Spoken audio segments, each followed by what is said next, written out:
More news at 11. A proposed Metro ordinance could force late-night businesses to hire in-person security. This would apply to businesses open within the hours of 2 a.m. to 5 a.m. Businesses would get a notice first, then a warning, and finally a citation if they violate the new rule.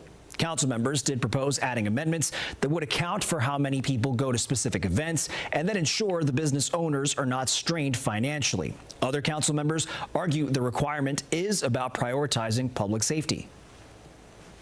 For me, it's just about safety, and that is the only reason that I am trying to put this in place for those employees that work at those mom and pop establishments.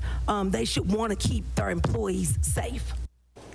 Metro Council did agree to table this ordinance, but this was in order to draft and vote on more amendments.